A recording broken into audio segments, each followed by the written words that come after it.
Halo pemirsa Kupas TV Lampung dimanapun berada, pelaku pembacokan sadis terhadap satu keluarga di Jalan Pulau Singkep, Sukabumi, Kota Bandar Lampung bernama Sutrisno menjalani rekonstruksi di Mapolresta Bandar Lampung, pada hari Kamis 8 Desember 2022. Dalam rekonstruksi, pelaku yang diduga orang dalam gangguan jiwa memperagakan sebanyak 24 adegan ketika melakukan pembacokan.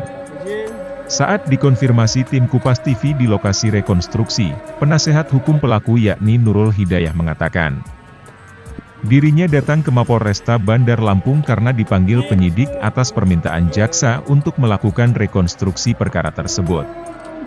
Terkait isu yang beredar bahwa Sutrisno disebut ODGJ, Nurul menjelaskan, Sutrisno sudah dilakukan observasi di rumah sakit jiwa selama 1 minggu, namun hasilnya merupakan kewenangan pihak penyidik. Nantinya jika tersangka terbukti mengalami gangguan jiwa, penasehat hukum meminta penyidik untuk menghentikan perkara dan merehabilitasi tersangka Sutrisno di rumah sakit jiwa. Tetapi jika tersangka terbukti bukan ODGJ, maka akan diserahkan kepada penyidik. Pasalnya, hingga saat ini perkara tersebut belum dijadikan dakwaan untuk menjalani persidangan di Pengadilan Negeri Tanjung Karang. Sebagai penasehat hukum, Nurul pun meyakini bahwa kliennya tersebut benar-benar mengalami gangguan jiwa, seperti sedikit bingung, bicaranya juga tidak lancar, dan saat ditanya masih gemetar. Pihak penyidik Polres Bandar Lampung adalah rekonstruksi terhadap perkara tersangka yang diduga ODGJ, ya, tersangka Sutrisno. Ya, tadi ada 20-an adegan yang sudah dilakukan oleh penyidik Polres Bandar Lampung, disaksikan oleh saya selaku penasihat hukum Sutrisno dan Pak Dina, ya, jaksa penuntut umum dari Kejari Bandar Lampung. Berapa adegan tadi? 20. Mbak, ini kan 24 ya, 24. Mbak, awalnya klien kita ini sudah dilakukan observasi ke rumah sakit jiwa nggak sih, Pak? Ya, sepengetahuan saya sudah dilakukan observasi di rumah sakit jiwa Gersakti, ya. Itu ada hampir seminggu kalau nggak salah. Hasilnya apa, Mbak? Hasilnya saya no komen. Ini kewenangan daripada penyidik. Silahkan komunikasi, bertanya langsung kepada penyidik atau Kasat Reskrim atau Pak Kapolres sekaligus, ya. Saya tidak punya kewenangan untuk menjawab ini. Tapi begini, kalau hasil daripada pihak rumah sakit jiwa menyatakan bahwa tersangka Sutrisno ini ada gangguan jiwa, maka saya selaku penasihat hukum tersangka Sutrisno mohon kepada penyidik Polresta Bandar Lampung untuk menghentikan perkara ini. Ya, selanjutnya saya minta supaya direhabilitasi di rumah sakit jiwa Negeri Sakti, ya. Negeri Sakti. Mbak, ini kan dia bakal lanjut, Mbak, kasusnya karena sudah rekon, ya. Terlepas dia dari statusnya apakah dia ODGJ atau tidak gitu. Langkah ke depan sebagai kuasa hukum seperti apa, Mbak? Saya rasa begini loh. Jaksa penuntut umum walaupun sudah melakukan rekonstruksi ini tadi, ya, tidak melanjutkan perkaranya untuk dijadikan sebagai terdakwa, ya, untuk disidangkan di Pengadilan Negeri Tanjung Karang. Alasannya apa? Itu tadi, jika hasil dari rumah sakit jiwa dinyatakan bahwa dia mengidap sakit jiwa, ya tidak bisa diproses selanjutnya. Harus dihentikan di tingkat penyidikan Polresta Bandar Lampung. Tapi sejauh kesaksian kita tadi kan dia terlihat sehat aja, Mbak, dan komunikasinya lancar. Kalau saya amati tadi sih, ya, bicaranya tidak lancar. Saya langsung face to face tadi itu, ya. Saya tanya tuh masih agak-agak kayak gemeter gitu, ya, kayak bingung gitu loh. Berdiri saja tadi goyang. Ya, perhatikan nggak tadi mundur gitu. Kenapa, Pak?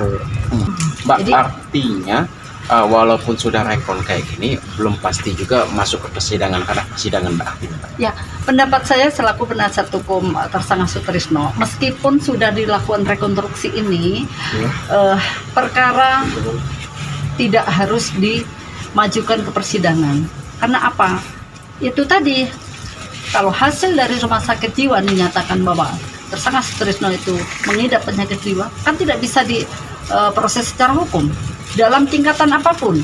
tingkatan dan penyidik. Jika dinyatakan seorang tersangka mengidap penyakit jiwa, itu harus dihentikan.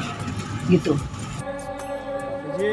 Sementara Kasat Reskrim Polresta Bandar Lampung, Kompol Denis Arya Putra membenarkan pihaknya telah melakukan rekonstruksi perkara pembacokan tersebut. Ia menjelaskan, rekonstruksi tersebut dilakukan guna menyesuaikan hasil BAP dengan rekonstruksi yang dilakukan oleh tersangka, serta melihat secara jelas motif dan apa saja yang digunakan dan dilakukan oleh tersangka. Motif sementara yang dilakukan tersangka Sutrisno yaitu balas dendam, karena menurut penglihatan tersangka, anaknya diseret, padahal hal itu tidak terjadi.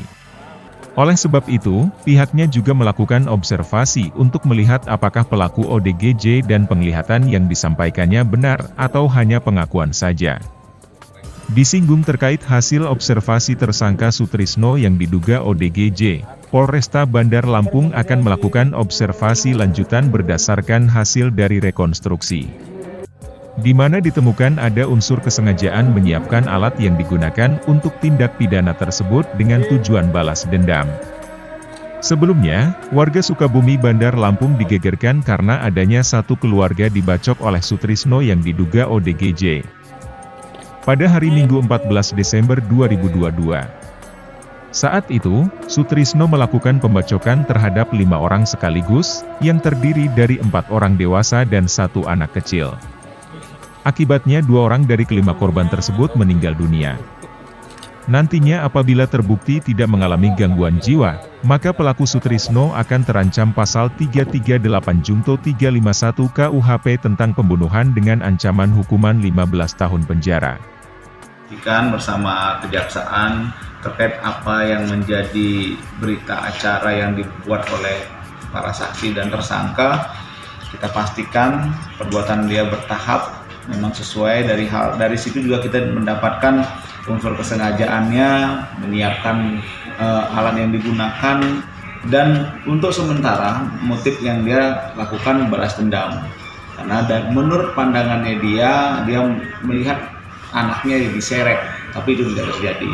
Terkait dengan itu kita harus pastikan lagi dengan observasi apakah menurut penglihatan itu benar-benar dibuat oleh dirinya atau hanya berdasarkan pengakuannya dia. Jadi dari rekon itu kami temukan kesengajaannya, unsur kesengajaan kami temukan, terus dia sudah menyiapkan alat untuk digunakan tindak pidana tersebut dengan tujuan dia adalah balas dendam. Balas dendam kenapa? Karena menurut penglihatannya dia anaknya sudah diseret ke dalam, masuk ke rumah korban. Itu hanya penglihatannya. Mati ya? Penglihatannya itu mati anaknya diseret? Nah, hanya diseret saja. Terkait dengan surat yang dari rumah sakit itu? Observasi lagi. Akan observasi kembali? Iya, karena kita harus lihat dari rekon ini, karena dia ada ketemu unsur kesengajaannya, ada unsur menyiapkannya. Jadi tidak satu persatu yang kita lihat, tapi keseluruhannya. Kemudian ini kan tadi kata pihak pengacara kan terkait hasil observasi ada juga gangguan kejiwaan, ada desakan dari pihak tersangkanya untuk SP3 di tahap penyidikan ini. Gitu. Itu komentar kita gimana? Itu aturannya kembali lagi ke KUHP ya, pasal 44. Ya. Karena dalam konsep SP3 itu tidak ada karena pasal tersebut konsepnya. Ya kan dalam pasal 44 itu kan batal demi hukum berbeda, tidak bukan tindak pidana. Ini kan tidak jelas. Dan kemudian untuk alat bukti yang digunakan tersangka saat pembantaian tadi kan pas rekon yang digunakan pahat. Tapi kan sebelumnya kita sampaikan. Iya, ada dua, ada pahat dan ada pahat. Nah itulah kenapa rekon itu digunakan untuk melihat secara jelas.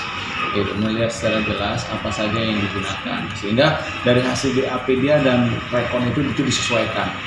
Sehingga kita meyakini dari perbuatan-perbuatan itu apa saja tahap-tahapnya, apa yang digunakan, alat yang digunakan. Kalau lukanya kan dan luka bacok kah atau? Ya kalau dari ini ya luka benda tajam. Ya kalau benda tajam kan ada tahap 3 dipakai ya.